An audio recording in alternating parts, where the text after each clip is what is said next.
A Rússia declarou que tomará medidas de retaliação contra a Coreia do Sul, aumentando as tensões diplomáticas entre os dois países. Hoje, vamos analisar esse assunto com mais detalhes. Vamos conferir agora. Antes de começar, gostaria de informar que lancei um livro recentemente. É também o meu primeiro produto oficial. Ele está à venda na Kyobo Bookstore e em livrarias próximas. Então, se tiverem a oportunidade, por favor, deem uma olhada. Conto com o apoio de vocês. A Rússia declarou recentemente sua intenção de retaliar contra a Coreia do Sul. Recentemente, a Coreia do Sul considerou participar do fundo da OTAN. Resumidamente, esse fundo serve para fornecer apoio indireto à Ucrânia.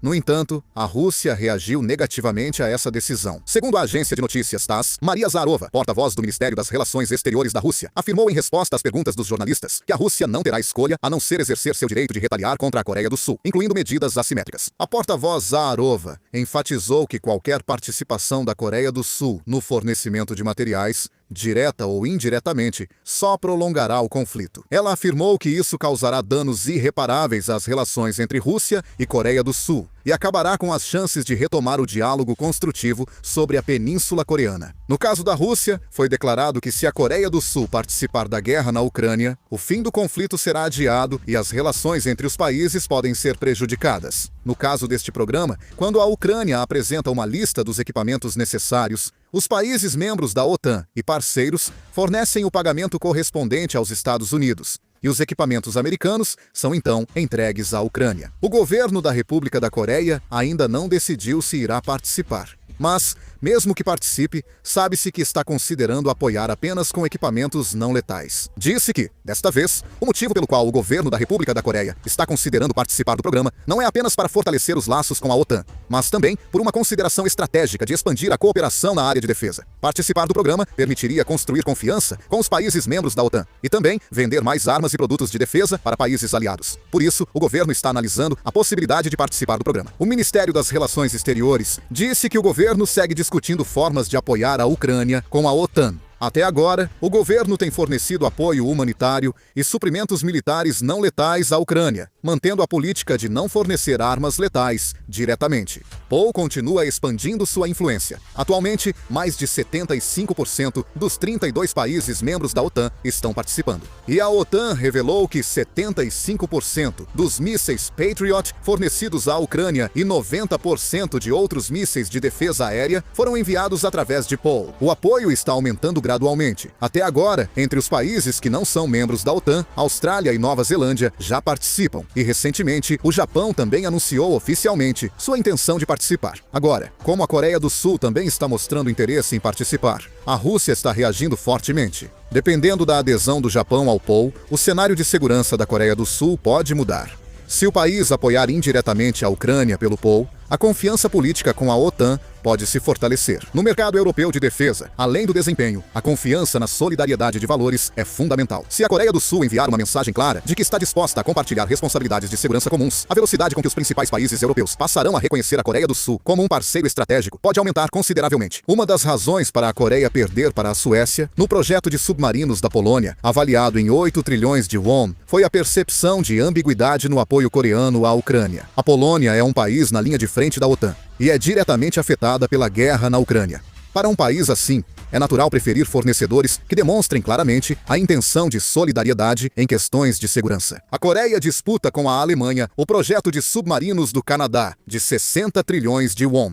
O Canadá integra a OTAN e apoia a Ucrânia. Se a Coreia aderir ao projeto, ganhará confiança política e ativos. Isso pode ir além da venda de armas, incluindo cooperação militar, transferência de tecnologia e desenvolvimento conjunto de armamentos. O crescimento das exportações de defesa pode beneficiar setores como aço, eletrônicos, construção naval e semicondutores. À medida que a estrutura da nova Guerra Fria se prolonga e a formação de blocos de segurança se fortalece, se a Coreia do Sul garantir uma posição sólida dentro do bloco aliado, é difícil descartar a possibilidade de uma expansão gradual de oportunidades em toda a indústria. No entanto, também não se pode ignorar os impactos negativos que podem surgir na direção oposta. Mesmo estando ainda na fase de análise, sem ter confirmado a participação, a Rússia já emitiu um forte aviso. A Rússia considera o envio de armas letais à Ucrânia uma linha vermelha nas relações com a Coreia do Sul. O governo só avalia apoio indireto com equipamentos não letais, mas a reação de Moscou é incerta. Para a Rússia, qualquer ato que contribua para a manutenção do poder militar da Ucrânia, seja com fundos ou equipamentos, pode ser interpretado como um sinal hostil. Especialmente com a guerra se prolongando, a Rússia tem mostrado uma postura cada vez mais clara ao distinguir entre países amigos e inimigos. Nesse contexto, se a Coreia do Sul participar do apoio, isso pode não se limitar apenas à retórica diplomática, mas levar a medidas de retaliação reais. O cenário mais preocupante é a aceleração da cooperação militar entre a Coreia do Norte e a Rússia. Ambos os países ampliaram a cooperação em tecnologia militar. E uma participação mais ativa da Rússia no desenvolvimento de mísseis e satélites da Coreia do Norte pode tornar a segurança na Península Coreana ainda mais complexa. Não se pode descartar que a Rússia use pressão em energia, recursos e cooperação econômica. Com essas variáveis, a Coreia do Sul enfrenta o desafio de equilibrar confiança diplomática e riscos de segurança, além de analisar melhor as medidas assimétricas citadas pela Rússia. O que mais se destaca é o fortalecimento dos sinais em diplomacia e segurança. A Rússia pode criticar publicamente a Coreia do Sul no cenário internacional, ou continuar fazendo declarações que enfraqueçam a posição da Coreia do Sul em questões relacionadas à Península Coreana. Ao mesmo tempo, também existe a possibilidade de aumentar a pressão psicológica ao mostrar de forma mais explícita a cooperação militar com a Coreia do Norte. A Rússia, de fato, é um país com muita experiência em manipulação da opinião pública em vários países ao redor do mundo, e há uma grande possibilidade de que também utilize a guerra híbrida para atacar a Coreia do Sul. É alta a possibilidade de que uma guerra de informações visando dividir a opinião pública na internet seja conduzida. Se isso acontecer, a Coreia do Sul provavelmente enfrentará grande pressão, tanto interna quanto externamente. No entanto, certamente existem outras perspectivas também. Já existem várias análises indicando que a Rússia está continuando a fornecer amplo apoio à Coreia do Norte. A relação entre os dois países evoluiu de uma cooperação limitada no passado para um estágio de aliança militar.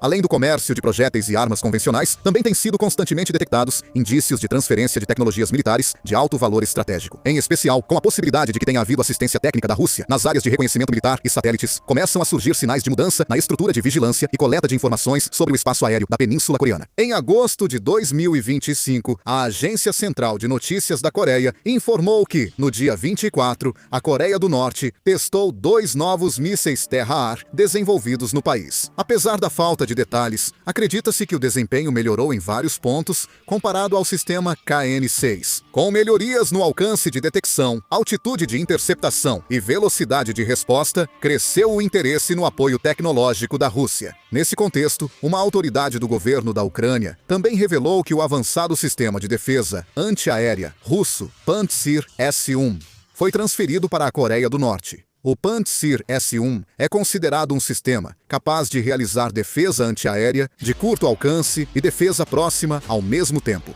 Caso tenha sido realmente implantado, é muito provável que a rede de defesa antiaérea da Coreia do Norte tenha se tornado ainda mais densa. Isso pode representar um obstáculo para as operações de ataque de precisão e atividades de reconhecimento de inteligência da Força Aérea da Coreia do Sul em caso de emergência. Com o acúmulo dessas circunstâncias, a Rússia já está criando variáveis significativas para o ambiente de segurança da Coreia do Sul por meio da Coreia do Norte. E vozes estão ganhando força, questionando se apenas a Coreia do Sul deve permanecer cautelosa. Com a tendência de blocos internacionais, cresce o debate sobre a eficácia da autolimitação unilateral como estratégia. A Rússia chegou a organizar manifestações pró-guerra na Coreia do Sul, parecendo zombar do país. Manifestantes marcharam com a bandeira russa. No dia 24 de fevereiro está sendo planejada uma manifestação como a do ano passado, o que coloca a Coreia do Sul em um grande dilema. Também devemos considerar a possibilidade de a guerra durar mais do que o esperado. O sistema de apoio à Ucrânia hoje é visto como provisório para a guerra. Mas, se o conflito durar mais 1 ou 2 anos, essas medidas podem se tornar uma rede permanente de aquisição militar. Já há vários países membros participando, e considerando que uma parte significativa dos mísseis antiaéreos e das principais munições está sendo fornecida por esse canal, podemos perceber sinais de que essa estrutura está se institucionalizando rapidamente. Se isso ocorrer, a participação da Polônia vai além do apoio à Ucrânia, tornando-se sobre sua integração ao sistema de defesa ocidental. Quando começam a se conectar questões como divisão de custos, padronização, especificações, certificação de equipamentos e sistemas de compartilhamento de informações, isso está diretamente relacionado à integração no ecossistema da indústria militar. Os países que participam desde o início podem garantir voz ativa na cadeia de suprimentos e na estrutura de tomada de decisões. Mas os que tentarem se juntar mais tarde, provavelmente receberão apenas papéis limitados dentro de um sistema já estabelecido. O ponto mais importante é o acúmulo de confiança. Os países que compartilham responsabilidades durante uma situação de guerra têm uma probabilidade muito maior de serem priorizados na reconstrução pós-guerra e em projetos de desenvolvimento conjunto. Já os países que se distanciaram no início podem ter custos diplomáticos maiores para serem reconhecidos como parceiros estratégicos no futuro. À medida que a guerra se prolonga, as alianças deixam de ser escolhas temporárias e passam a fazer parte da estrutura dos blocos. A decisão de participar ou não deixa de ser uma carta diplomática de curto prazo e se transforma em uma escolha que determinará o papel da indústria de defesa e da diplomacia sul-coreana nos próximos 5 ou 10 anos. próximos anos. Como a decisão atual pode definir o posicionamento futuro, é preciso considerar não só a velocidade, mas também o timing.